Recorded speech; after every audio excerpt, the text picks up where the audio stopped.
assez de sensiblerie, les affaires reprennent, je les entends, mieux je les sens.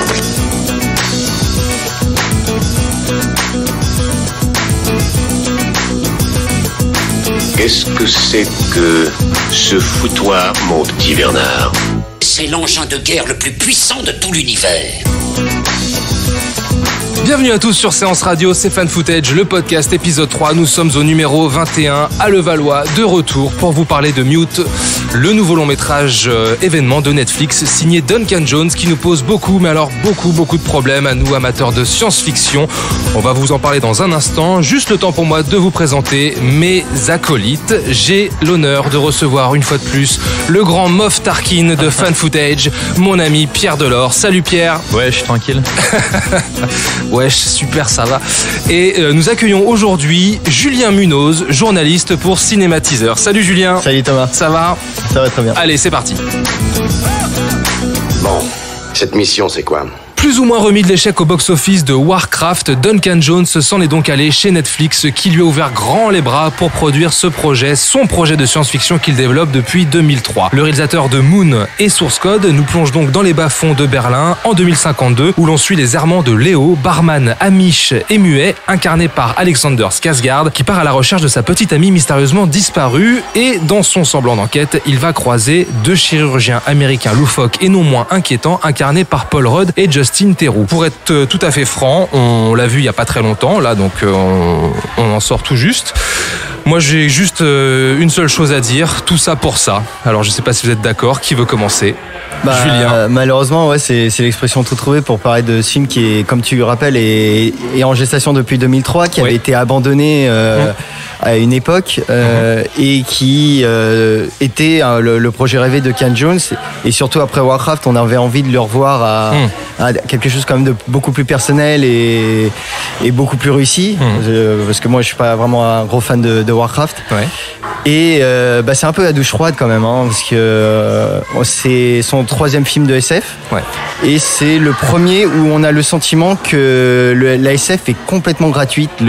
L'univers qui avait été mis en place dans Moon et dans Source Code avait au moins été des moteurs narratifs. Tout à fait. Ça avait au moins cet avantage. Là, dans Mute, en fait, on a une histoire qui aurait pu très bien se passer aujourd'hui. Oui. N'importe où sur le globe. L'univers SF en fait est un prétexte quoi.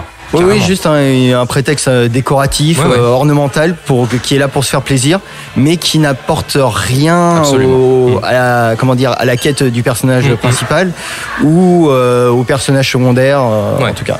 Voilà. Pierre. Alors, je vais un peu briser la magie, mais je vais dire que ce film, malheureusement, je ne l'ai pas vu avec Thomas et Julien. Je l'ai vu de mon côté avec ma coloc. Et la première chose qu'elle m'a dit quand elle a fini le film avec moi, c'est ah d'accord, mais en fait, ça aurait pu se passer à n'importe quelle époque, quoi. Ouais. Et c'est vrai, oui, bon, il y a quelque chose de gratuit, mais en fait, surtout, alors bon, moi, je suis assez fan. J'avais beaucoup aimé Moon de Duncan Jones. C'était quoi, 2009. C'est le film qu'il a révélé. Hein. Ouais, c'est le film qu'il a révélé. Duncan Jones, pour ceux qui le connaissent pas, on va quand même préciser que c'est le fils de David Bowie. Moi, j'avais trouvé que Moon, c'était vraiment très sympa. J'adore Sam Rockwell. En plus, c'est lui l'acteur principal. Ensuite, Source Code, franchement, c'était un divertissement SF hyper solide, tout à fait intéressant et à regarder. Warcraft, je dois être un des seuls à avoir un peu défendu le film. Personnellement, j'aime bien Warcraft malgré les gros défauts que je peux lui. C'était quand même le grand écart entre Source Code et Warcraft. On s'était d'ailleurs posé la question pourquoi Warcraft? Parce qu'il s'était justifié, il adorait l'univers, etc. Enfin, bon. Ouais, et c'était aussi un matériau qui, je pense, était extrêmement difficile à adapter au cinéma. Très. Et en fait, mon problème avec Mute, c'est que c'est un film que je ne comprends pas.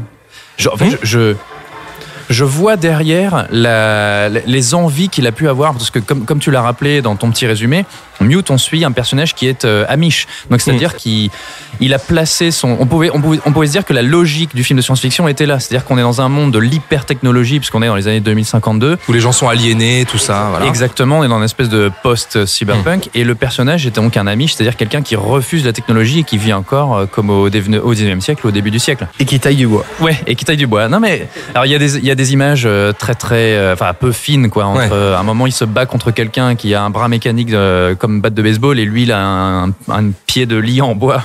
Et bon, la nature contre la technologie, d'accord.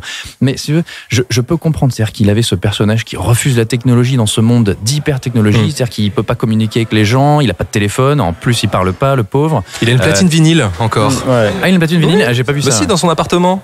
Il a une petite vinyle. Bref. J'ai pas fait attention à ce détail, comme quoi. Et il y avait peut-être quelque chose à faire là à la base, c'est-à-dire l'étranger qui se retrouve plongé dans un milieu. Et ça m'a fait penser à un film qui est absolument extraordinaire qui s'appelle Hardcore de Paul Schrader. Je sais pas si vous l'avez vu autour de la table, où c'est dans une communauté rurale aux États-Unis où un père voit sa fille fuguer et il part à sa recherche. Et dans une communauté, je sais plus, c'est pas des Mormons, c'est une communauté hyper religieuse, assez restreinte. Et il part à la recherche de sa fille et il se retrouve dans le Los Angeles des années, je sais plus, c'est fin 70. Ouais, voilà, 70. Et en fait, elle a atterri dans le milieu de la pornographie underground. Et en fait, ce père de famille se retrouve plongé là-dedans à faire le détective pour essayer de retrouver sa fille. Et pendant tout le film, je me disais, mais là, il y avait quelque chose. L'étranger dans un milieu hostile et un milieu extrêmement perturbant, surtout pour cet Amish, quoi. Et en fait, je comprends pas parce que un Amish, d'accord, mais on le retrouve en train de travailler dans une boîte de nuit, dans un bar. Il sort avec une serveuse qui est dans le monde de la nuit, complètement le cliché de la fille cyberpunk avec les cheveux bleus. Et je veux dire, mais qu'est-ce qu'il fout là ? En fait, déjà à la base, il n'y a aucune explication sur comment ce personnage de Léo atterrit ici. Ouais, c'est tout le problème du personnage qui par exemple, tu parles de son côté Amish qui est pas du tout développé par rapport à l'histoire du film, mais aussi bon, le personnage est muet. À cause d'un accident dont on n'identifie pas vraiment la cause. Mais... Si, il est heurté par des pales de bateau. Ah d'accord. Bah, j'avais pas compris ça comme ça en fait. Si ça s'ouvre, tu sais, il a la gorge complètement tranchée. Bref, vous verrez. Mais donc en fait, son mutisme l'isole du monde, mais en fait, on comprend pas trop pourquoi en fait. Mais il isole pas. Le mec, il a une nana, il a un job, tout le monde le connaît, il a aucun problème, il s'exprime avec des. Enfin, il a aucun problème. Il bosse dans un bar de nuit, il est barman. Le postulat du bar était intéressant par rapport au cinéma de Duncan Jones où en fait tu te rends compte hors Warcraft tous les personnages développés par Duncan Jones sont isolés en fait, que ça soit isolé sur la lune dans Moon ou que ça soit isolé dans Source Code, dans la boucle temporelle avec le personnage de Jack Gyllenhaal dans Source Code. Et donc là il y avait peut-être quelque chose à faire, mais ce qu'il y a c'est qu'à chaque fois on ne comprend pas qu'est-ce qu'on lui reproche à ce personnage à part son mutisme, mais je trouve ça un peu facile quoi. Et personne n'a l'air de tellement le stigmatiser pour son style de vie en plus. Ouais. Donc finalement, c'est pareil, ça passe un peu à la trappe. Et puis, il y a ce lieu, donc comme tu l'as rappelé, ça se passe à Berlin. Et là aussi, pourquoi pas, on pouvait faire quelque chose. C'est-à-dire que ce type de science-fiction, on est toujours en Asie ou on est toujours aux États-Unis. Là, il va à Berlin, une capitale européenne. Il y a eu des films de science-fiction à Londres, mais là, à Berlin, je me rappelle pas avoir vu un film de cyberpunk ou post-cyberpunk dans ce pays-là. Et ben, qu'est-ce qu'il en fait encore, tu vois ? Au final, tout le monde parle anglais, déjà, premièrement. Il y a un ou deux dialogues en allemand. Et puis surtout, c'est un pays où on a presque l'impression qu'il greffe à ça une espèce d'esthétique de guerre froide Berlin-Est, Berlin-Ouest, parce qu'en fait, on nous rabat les oreilles constamment avec les GI et les Marines américains, et on voit des généraux, on entend parler des bases. Paul Rudd est un GI. Et c'est pareil en fait. Des déserteurs. Un déserteur, ouais. Et au final, ça aurait pu se passer aux États-Unis, ça faisait aucune différence. Non, mais il y a effectivement un gros souci sur le cadre, l'univers dans lequel le film nous plonge. Mais au-delà de ça, tu le disais, Julien, il y a des très très gros soucis narratifs. C'est-à-dire, moi, pareil que toi, je ne comprends pas ce film, je vois pas où est-ce qu'il va en venir. Il fait quoi ? Il fait 2 heures presque. Il faut attendre les 20 dernières minutes pour avoir un flashback qui permet de faire converger tout le monde vers. Vous verrez comment le film se termine, mais ça patine pendant 1 heure. C'est un film qui, dans sa narration, j'ai chronométré. L'histoire est lancée un peu plus après, au bout d'une demi-heure. Oh là là. Et encore. C'est quand même assez long. Parce que je suis allé. Il y a quelque chose que j'aime bien faire pour ce genre de film, et surtout on peut le faire très facilement avec Netflix, c'est quand on fait avance rapide, le film est découpé en vignettes comme les chapitres d'un DVD. Et en fait, je regardais scène par scène, et chaque scène était le miroir de la précédente et de la suivante. On était toujours assis en train de parler. Et en fait, le film n'avance. C'est un film verbeux. Non seulement c'est un film verbeux, mais c'est un film qui n'avance jamais. En fait, on pourrait retirer des scènes et les mettre dans des ordres différents, et ça ne changerait absolument rien à la dramaturgie. Ah non, il n'y en a aucune. Donc ça, c'est quand même hallucinant. Je comprenais pas ce choix, surtout venant de Duncan Jones, qui pour le coup, Source Code, c'était un film qui avançait d'un point A à un point B à la vitesse de la lumière, parce qu'on était dans un train qui fonce. Là. Ouais, il y avait une trajectoire en fait. Les personnages avaient une trajectoire, et là, on a vraiment du mal à la trouver. Les personnages n'évoluent pas dans le film. Ouais, le film est complètement désincarné. Et c'est comme tu dis, c'est des portraits de personnages assez iconoclastes. Donc, on peut apprécier les contre-emplois de Paul Rudd, de Justin Theroux, tout ça. Mais finalement, comme ça ne construit rien avec le récit, ça part, ça s'évapore quoi en fait. On s'accroche à rien. Alors, on s'accroche à rien. Moi, malgré tout, tu vois, malgré tous les reproches que je peux lui faire au film, le personnage principal, donc Léo Alexander Skarsgård, Oui, il est assez attachant. il est attachant malgré tout, tu vois. Moi j'ai eu beaucoup de mal. T'as eu du mal. Et pourtant c'est un acteur que j'apprécie, c'est un personnage que j'aurais aimé. Il y a un truc qui se passe. Je sais pas, il y a un truc qui se passe. Mais moi je trouve que j'ai été assez détaché du film en fait, dès le début. Moi, je trouve que dans le regard, il a quelque chose quand même. Il apporte une émotion et heureusement, parce que c'est bon. On avait fait un petit peu une petite comparaison avant l'émission avec Thomas sur Altered Carbon et Joel Kinnaman. On a un niveau d'expression qui est un peu plus développé par rapport à ce que fait Joel Kinnaman dans Altered Carbon. Désolé pour lui. Mais moi, la thématique de base, c'est-à-dire ce mec qui refuse la technologie dans un monde d'hypertechnologie et qui part à la recherche de sa femme disparue, ça a beau être un grand classique et on l'a déjà vu 1000 fois, pourquoi pas, je trouve ça intéressant. Bien sûr. Mais encore une fois, dans la thématique et ce que veut développer Duncan Jones, c'est-à-dire éventuellement donc le personnage isolé, l'aliénation et le personnage qui se redécouvre, parce que Moon c'est exactement ça, c'est un personnage qui vit l'isolation au pur sens du terme, on va pas trop raconter si vous l'avez pas vu, et qui se découvre lui-même et qui redécouvre son environnement avec un regard nouveau et qui apprend à voir les choses avec une nouvelle perspective. Là, encore une fois, c'est difficile d'en parler sans trop révéler le plot. Mais alors, et là, je vois pas. Je serais même pas capable de donner à la fin une bribe de message. Ou non, mais je sais pas où il veut en venir. Tout ça pour ça, quoi. Ouais, tout ça pour ça. Ouais, mais alors du coup, pour en revenir juste à la conception du film, Duncan Jones le développe donc depuis 2003. Il a déclaré que c'était son Don Quichotte à lui, en référence à Terry Gilliam qui avait eu beaucoup de mal à développer son Don Quichotte.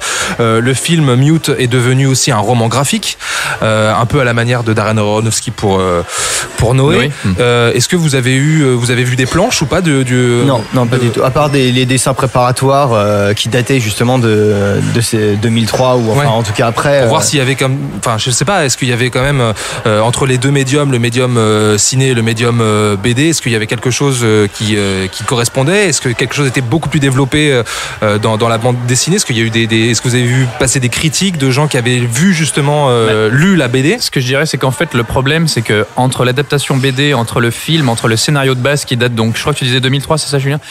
C'est que y a une certaine opacité sur le développement du projet et il faut savoir que quand Netflix a vendu le film ou quand on a parlé un petit peu du film, on l'a raccroché justement à Moon en présentant ça comme un univers partagé, et pourtant, en disant que c'était une suite.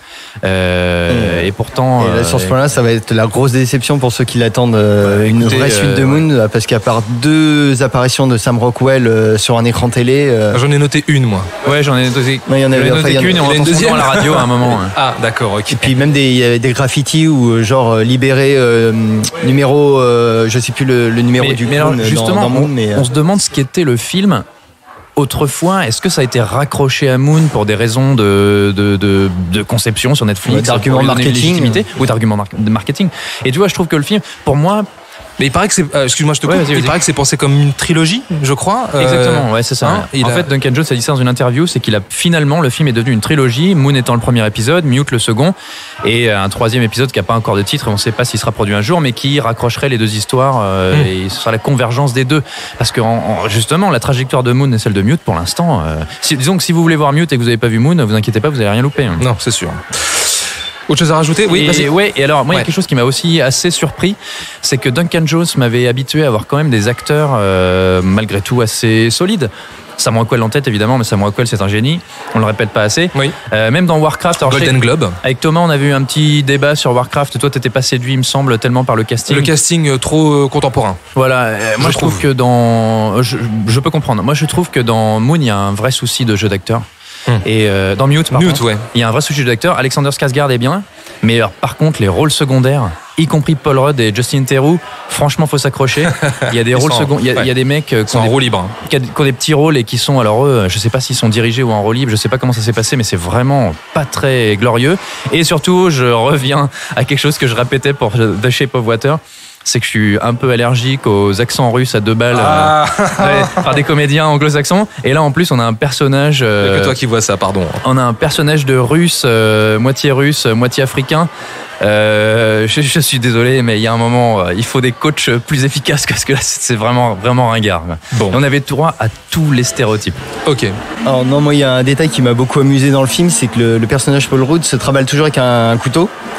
Alors dont le modèle ou le créateur en fait s'appelle Bowie. Et je me suis demandé si c'était vraiment voulu. Bien vu. Parce que j'ai fait c'est un peu gros quand même.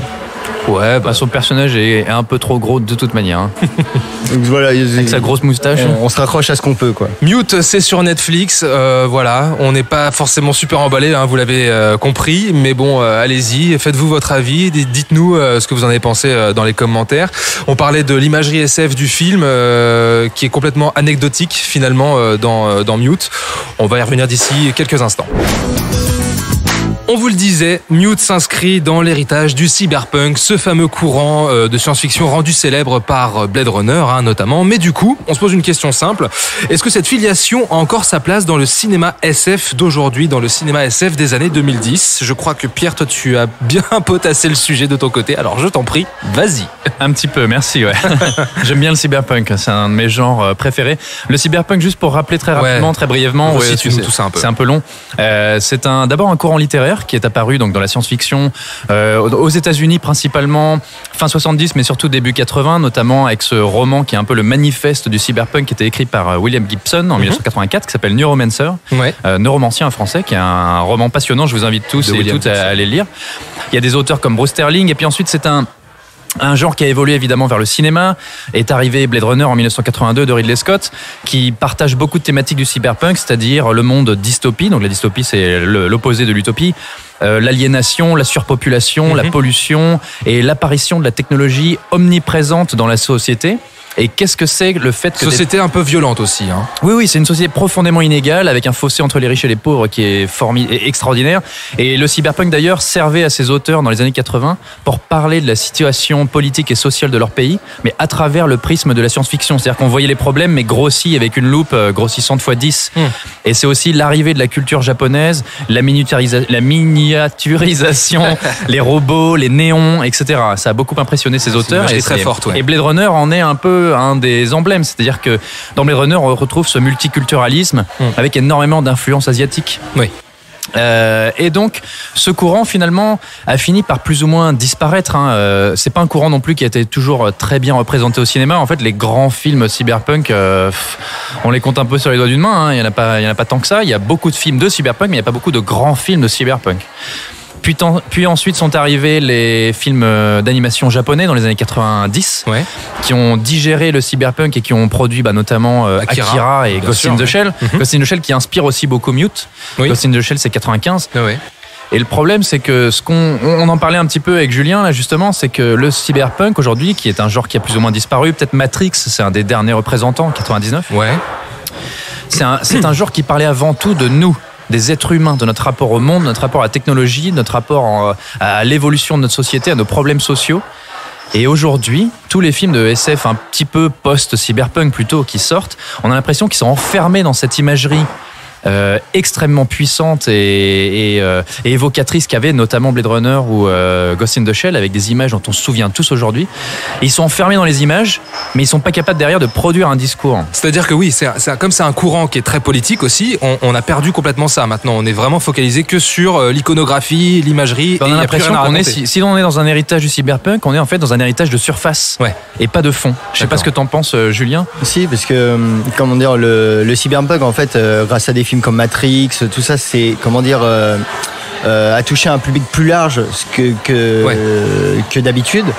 Et donc cette imagerie, ces codes ont été imprégnés dans la culture mainstream, alors que c'était plutôt une culture underground.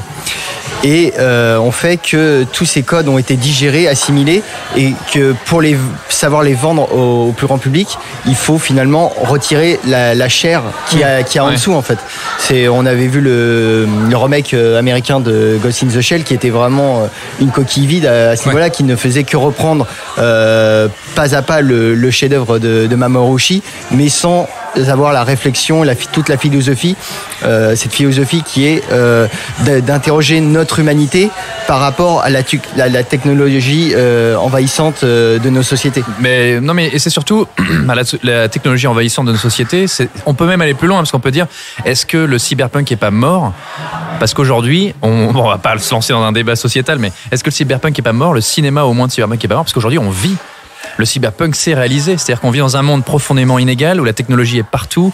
On est observé du soir au matin par des applis, par des algorithmes. On est en plein dedans, quoi. Netflix étudie le moindre de notre comportement de visionnage pour ensuite paramétrer son catalogue. Au final, on vit dans un monde où il y a des désastres environnementaux terribles. Donald Trump à la tête de la première puissance mondiale. La Chine est devenue une superpuissance elle également. On est presque dans le cyberpunk et finalement, il a plus ou moins disparu parce qu'il s'est réalisé. Mais du coup, ces films qui réutilisent cette esthétique, qu'est-ce qu'ils en font? Mais alors du coup, est-ce qu'on n'est pas dans du post-cyberpunk? Ah bah oui, parce que là, tu nous parlais du cyberpunk avec son histoire. Le post-cyberpunk, comment il se différencie, s'il se différencie par rapport au cyberpunk? Bah là, on est plutôt dans pour l'instant, de ce que j'en vois, c'est-à-dire que j'avais cité dans la première partie Altered Carbon notamment, qui est aussi une production Netflix. Tu viens de parler de Ghost in the Shell, il y a eu Blade Runner 2049. Pour l'instant, on est plus dans la réutilisation des codes et des images dont on a l'impression qu'il y a un peu une certaine nostalgie vis-à-vis de ça. On est plus dans le recyclage de ce qui a été fait avant que de créer le nouveau cyberpunk. Parce que tu vois, je me suis aussi un peu renseigné sur le sujet. Dans le post-cyberpunk, on te décrit des héros qui ne sont plus des marginaux, en fait. Le cyberpunk s'intéressait aux petites gens. Voilà, exactement. Le post-cyberpunk se focalise sur des héros qui ont un emploi, qui ont une vie de tous les jours. C'est plus tellement des marginaux. On en revient à Mute. On est dans le cyberpunk ou de le post-cyberpunk avec son héros Léo, le barman. C'est pas du cyberpunk, mais c'est un film qui remploie quand même une esthétique. C'est-à-dire que je parlais de cet enfermement dans l'imagerie très puissante de Blade Runner ou de Ghost in the Shell. Excusez-moi, mais on est justement dans un film qui retourne comme il peut avec des décors plus ou moins carton-pâte et comme le faisait aussi Altered Carbon dans ses ruelles fumantes, les bas-fonds, la prostitution, les boîtes de nuit, les mafieux russes qui sont très présents dans les romans de cyberpunk, les prothèses, etc. Oui, il y a une vraie dystopie. Les trafics Ouais, il y a un côté dystopie. Sauf que, est-ce qu'on est dans la dystopie de décor de cinéma ou est-ce qu'on est dans la dystopie qui dit quelque chose sur notre société actuelle? Et j'en ai pas l'impression. Et quand on parle de notre rapport à la technologie, confronter cet amiche à ce monde d'hyper-technologie omniprésente, pour moi, un point de départ qui ne dit rien. Ouais. Donc en fait, on ne peut pas être même dans un véritable post-cyberpunk. Discours. Il n'y a pas tellement de discours. Non, il n'y a pas de discours. Non, c'est pour ça que je pense qu'il y a au cinéma, le cyberpunk a vraiment besoin d'être réinventé, de créer des nouveaux codes visuels ou narratifs qui pour pousser un peu la production à évoluer. Parce que là, je pense qu'on est vraiment dans une voie de garage, une impasse, où on voit toutes les limites du genre maintenant. Et on n'est plus capable d'avancer. Est-ce que justement il y a est-ce que vous avez en tête des auteurs, des réalisateurs qui nous prépareraient quelque chose et qui pourraient justement s'attaquer à ce genre-là pour leur donner ses lettres de noblesse aujourd'hui en 2018? Sachant que quasiment tout a été dit. Il y a un réalisateur qui a un petit peu disparu, il me semble qu'il était canadien, c'était Vincenzo Natali. C'est celui qui avait réalisé Cube. Et ensuite Splice, qui est un film qui n'a pas tellement plu au public. Vincenzo Natali, qui est quelqu'un et il avait aussi Cypher, si je dis pas de bêtises, qui est un film de SF, tout à fait sympa. Vincenzo Natali, c'est quelqu'un qui avait pour projet d'adapter au cinéma Neuromancer, justement, qui est un peu un roman réputé pour être difficilement adaptable. Et c'est un projet qui c'est dans le development hell comme l'avait été Mute, c'est-à-dire que c'est un projet qui apparaît, qui disparaît, puis on l'abandonne, puis on y retourne, etc. Il me semblait qu'il y a eu un moment des tractations éventuellement avec Netflix. Je sais pas où on va avec arriver Netflix là-dessus. Encore. Mais tu vois, tu parlais des codes et de. Ils ont décidé de tuer vraiment le cyberpunk. On en est là. Mais tu parlais des codes et de la réinvention des codes, Julien. Il y a quelque chose qui m'a frappé dans Mute, et je sortais j'avais regardé Altered Carbon il y a quelques temps avant. C'est qu'on a des scènes qui reprennent exactement la même image, la même lumière, le même décor parfois, comme il y a une espèce de club de striptease notamment, avec des personnages un peu transsexuels. Il y a des moments, je suis persuadé que si vous faites un montage sur YouTube pour vous amuser, et que vous prenez des scènes de Altered Carbon et des scènes de Mute, et que vous les interchangez, on y verra que du feu. Déjà, vous pouvez mettre l'entrée l'ouverture d'Altered Carbon et l'ouverture de Mute, c'est la même. Et alors, Ouais, on c'est sort de deux Ghost in personnes the qui Shell tombent dans l'eau. C'est la même. Et on sort de Ghost in the Shell 2016, qui reprenait ce plan de Ghost in the Shell de Ghost in the Shell 1995, où l'héroïne Motoko Kusanagi est dans l'eau comme ça et flotte et se laisse presque, on a l'impression qu'elle va se laisser couler. Et ben voilà, on est encore Avec un espèce de discours philosophique derrière. 3 films Ouais. qui sortent dans les années 2010 et qui sont pas, et une série, et qui sont pas capables de réinventer, qui réemploient le code tel quel, et c'est le même plan, la même image, la même lumière. C'est quand même dingue, Bah tu ouais, vois. non mais comme quoi, Donc c'est du cyberpunk copier-coller en fait. c'est du cyberpunk de McDo. Et c'est ça, il y a un moment, c'est un genre qui est né d'une volonté de dire quelque chose sur la société. Et il y a un moment, c'est pas un genre qui peut trouver sa place aujourd'hui dans le cinéma où il a été complètement absorbé par les super-héros et par tous les gros trucs blockbusters. C'est un genre qui pourra pas retrouver sa place s'il a pas quelque chose à dire et pas simplement des images à montrer. Est-ce que vous avez justement des recommandations littéraires, cinématographiques de ce genre-là pour nos auditeurs qui découvriraient ce genre, qui ne connaissent pas, qui aimeraient justement s'y plonger? À part Matrix évidemment dans les plus connus dernièrement, on va éviter Blade Runner 2049. Ouais, on va éviter un peu. Blade Runner, ouais. Blade Runner tout Typiquement, court. c'était un film qui était intéressé par réemployer l'imagerie de son aîné et pas parler de notre société aujourd'hui. C'est-à-dire, dans Blade Runner 2049, l'URSS existe encore. Parce que Blade Runner est sorti en 1982, donc l'URSS existait à l'époque. C'était un fan film, Blade Runner Puis 2049. au niveau de l'écologie, c'est toujours la cata. Non, on peut parler de. Je pense qu'il faut aller voir Strange Days, qui est quand même un des plus grands films de SF de tous les temps. Catherine qui est réalisé Bigelow. par Catherine Bigelow, une des plus grandes réalisatrices de tous les temps. C'est avec Ralph Fiennes et Angela Bassett, un Tout à super fait. casting. Et il me semble que c'est 1995 aussi, donc l'année de Ghost in the Shell. Et en littérature dernièrement, si je peux me permettre, je suis en train de lire en ce moment Bug de Enki Bilal. Ah oui, d'accord. Qui est très bien. Et alors pour le coup, on est Enki Bilal a énormément influencé l'esthétique et cyberpunk. on est complètement dans le sujet là, hein. Complètement dans le sujet, l'histoire de cette crise cette crise mondiale d'ailleurs où tout le monde entier en fait est dédigitalisé en fait. Voilà, donc il n'y a plus rien qui ne fonctionne et c'est la Ce que je crise. disais tout à l'heure, c'est que le cinéma cyberpunk a souvent été représenté de manière un petit peu carton-pâte et cheapos. Il y a des trucs assez rigolos si vous voulez aller voir, comme Johnny Mnemonic, qui est justement adapté Oui. d'une nouvelle de William Gibson. Julien adore. Avec Ah ouais. Keanu Reeves, mais c'est assez rigolo à Ouais, puis Il y regarder. a Dolph Lundgren Et dedans, Dolph il y a Lundgren. Takeshi Kitano, il faut voir ça quoi. Et moi, je vous conseille un film qui est pas très connu, qui s'appelle Cherry 2000, Cherry 2000. Qu'est-ce que c'est que ça? Qui est une espèce de bizarrerie, qui est un mélange entre le cyberpunk un petit peu déluré, parfois limite à la Terry Gilliam, c'est-à-dire complètement absurde, mélangé avec du post-apocalyptique à la Mad Max. Et c'est une histoire de mec qui part à la recherche de son androïde femme, parce que les relations humaines sont tellement complexes que les hommes et les femmes sortent avec des androïdes, quoi. Et il part à la recherche de ce modèle précis, la Cherry 2000, qu'il a cassé sans faire exprès. et c'est une espèce de Attends, bizarrerie. je note tout de suite. C'est vraiment super cool à regarder, je le conseille vraiment. Ok, bah écoutez, super, on va se quitter sur cette petite curiosité que tu nous recommandes. Redis-nous, vas-y, le titre. Cherry 2000. Cherry 2000. D'accord, ok. Bon et bien voilà, ce podcast est maintenant terminé les amis. On se retrouve très vite sur Séance Radio. Julien, merci pour ta participation. Merci à vous. On te retrouve sur Cinématiseur. C'est ça. Ok, Pierre, Pierre, on ne le présente plus. Mais oui, on se retrouve sur fanfootage.fr, parlez-en, partagez, on en a besoin. Voilà, le podcast sera dispo sur Séance Radio, iTunes, SoundCloud et tous les autres agrégateurs. Abonnez-vous, #fanfootage sur les réseaux sociaux. On vous fait de très gros bisous et on vous dit à très vite. Bisous. Salut tout le monde. Nous allons faire du bon travail ensemble. Yes. No. Ok. Vous êtes série addict? Alors rendez-vous tous les mardis à 19h sur Séance Radio. On passe dans la saison 1 où on rigole, à la saison 2 où on est un peu mitigé, mais il y a quand même pas mal de rire dans la saison 3. Rien que le son là qu'on a entendu, le corps est une mue comme un serpent, mais on n'écrit plus ça. C'est Next Episode, votre émission 100% série.